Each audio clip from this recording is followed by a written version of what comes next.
इकडे नरखेड शहरामध्ये Bharat gas agency या गॅस सिलेंडरच्या ऑफिस समोर सिलेंडर घेण्यासाठी सकाळपासूनच नागरिकांची गर्दी झालेली आहे, तुम्ही पाहू शकता।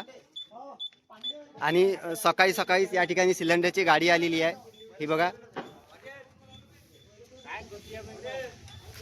पाहू शकता तुम्ही। या ठिकाणी सिलेंडरची गाडी आलेली आहे भारत गॅस एजन्सीमध्ये। सकाळचे 9:30 वाजलेले आहे आणि सिलेंडर मिळणार की नाही या भीतीसाठी सकाळीपासून नागरिकांची या ठिकाणी गर्दी बघा।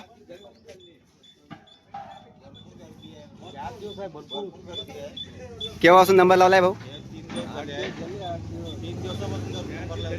3 दिवसापासून तुम्ही नंबर लावलेला आहे। मग 3 दिवस स्वयंपाक करून कशावर केला मग? चुलीवर केला। भाऊ तुम्ही केव्हा बुक केलं सिलेंडर? 12 तारखेला गाडी आत्ता आली। तुम्ही काय बाहेर जेवण करताय का? मग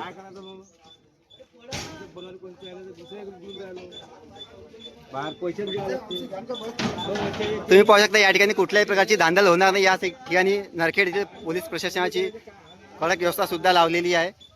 मात्र या ठिकाणी असं लक्षात येतं की सिलेंडरची कुठलीही कमतरता नाही। तुम्ही पाहू शकता सकाळी सकाळी या ठिकाणी सिलेंडरची गाडी आलेली आहे आणि मला असं वाटते जितके नागरिक या ठिकाणी उपस्थित सर्वांना या ठिकाणी सिलेंडर मिळणार आहे, परंतु सिलेंडर मिळणार की नाही या भीतीमुळे या ठिकाणी ही गर्दी झालेली आहे। नरखेड शहरातील भारत गॅस एजन्सी या ऑफिस समोरील ही गर्दी आहे, तुम्ही बघू शकता। सिलेंडर घेण्यासाठी सकाळपासूनच या ठिकाणी नागरिकांची गर्दी झालेली आहे। मात्र सिलेंडर या ठिकाणी सर्वांना मिळेल अशी आशा अपेक्षा व्यक्त करत नागरिक या ठिकाणी उपस्थित आहे आणि त्यांच्या चेहऱ्यावरचा आनंद तुम्ही पाहू शकता, कारण की आत्ताच सिलेंडरची गाडी आलेली आहे, या ठिकाणी खाली होत आहे आणि नक्कीच या ठिकाणी उपस्थित सर्व नागरिकांना सिलेंडर मिळेल असं वाटत आहे।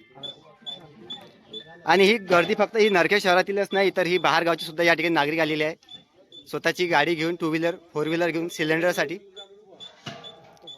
हे बघा या ठिकाणी सिलेंडर खाली होत आहे, सिलेंडर उपलब्ध आहे।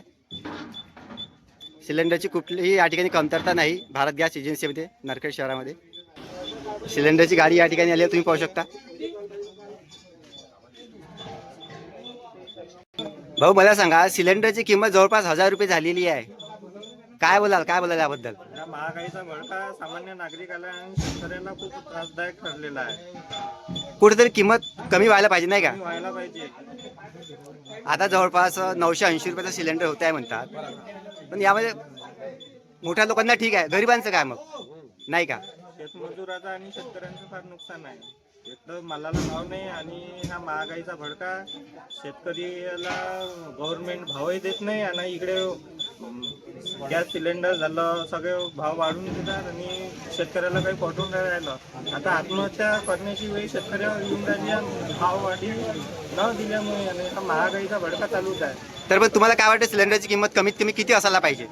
शेतकऱ्याच्या नुसार आणि सामान्य नागरिकाच्या नुसार सिलेंडरची किंमत 400 ते 500च्या दरम्यान असायला पाहिजे। 400 ते 500 दरम्यान, म्हणजे जेव्हा आधी तुम्ही सिलेंडर घेतला पहिला तेव्हा 400 किंवा 500 होती, 400 पण या 4-5 वर्षाच्या दरम्यान मध्ये भरपूर सिलेंडरचा रेट वाढलेला आहे, त्यामुळे सामान्य नागरिकांना याचा त्रास होतो आहे। आता मला सांगा, तुम्ही या ठिकाणी गाडी घेऊन आलेले आहे सिलेंडरसाठी, पण जे म्हातारे आहे 60-70-80 वर्षाचे आजी आजोबा, त्यांचं कसं होत असेल? त्यांचं बिचारी ते तर निराधारच आहे। कोणाला ऑटो करून यायला लागते तर कोणाला काही इथे येऊन हे सिलेंडरही देत नाही आणि अरे राही पुन्हा करते। 7 वाजता बोलवतात ना, 7 वाजता आलं का गाडी नाही आली म्हणतात। अच्छा, आणि वापस जायला लागते। म्हातारे लोक आहे त्यांना 10-10 किलोमीटरवरून यायला लागते, त्यांना तर साधनही नाही राहत। काही खेड्यागावात तर बसही नाही आणि ऑटोही नाही, तर म्हाताऱ्या लोकांची तर एकदमच उपास आहे। सर्वसाधारण माणसं ज्यांच्याकडे मोटरसायकली आहे ते मोटरसायकली घेऊन तरी येतात, पण म्हाताऱ्या लोकांचा आणि निराधार लोकांचा एकदमच हाल आहे पूर्ण। केव्हा तुम्ही सिलेंडर बुक केले या ठिकाणी? मी 14 तारखेला बुकिंग केलं, परवाच्या दिवशी खाली अंडा दिला आणि आलो इथं, तर उद्या येईल म्हणून तेव्हाही नाही आला। काल संध्याकाळी 7 वाजता आलो तर 7 वाजताही नाही आलो, 7 वाजता गाडी नव्हती आली। अच्छा, आणि आता सकाळी फोन केला तर गाडी आली म्हणजे आता 2 घंटे बिना नाश्ता पाण्याचं इथे उभा आहे, अजून नंबर लागलेला नाही आणि लोकांची फार गर्दी आहे। आणि मग इतक्या दिवस स्वयंपाक वगैरे कसं मग? स्वयंपाक आता आम्ही खेड्यातले लोक आहे, 10 किलोमीटरवरून आलो आहे, कसं कधी शेतातल्या गाड्या आणून आपलं स्वयंपाकाचा भागवतो। अच्छा अच्छा, कुठल्या गावचे दादा तुम्ही? मी यातला पावटे। तर तुम्ही पाहू शकता नरखेड शहरातीलच नाही तर बाहेरगावच्या नागरिकांना सुद्धा या ठिकाणी सिलेंडरसाठी तासनतास रांगेमध्ये उभं राहावं लागत आहे आणि जवळपास 8 ते 10 दिवसापासून नागरिकांना या ठिकाणी सिलेंडर उपलब्ध नाही. मात्र जेव्हा सिलेंडरची गाडी या ठिकाणी आली तेव्हा नागरिकांना कुठंतरी एक दिलासा मिळाला की आता नक्कीच त्यांना या ठिकाणी सिलेंडर मिळेल. हे बघा गर्दी बघा सकाळपासून या ठिकाणी गर्दी झालेली आहे.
किती भाऊ?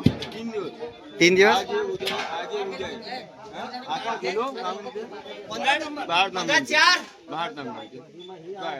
बुक केलं सिलेंडर. अरे सगळ्या गोष्टी झाल्या ना कार्ड त्याच्यामध्ये जमा आहे. घ्या ना मग सिलेंडर घ्या ना गाडी आली आता. भेटते नंबर लावा ना भेटेल.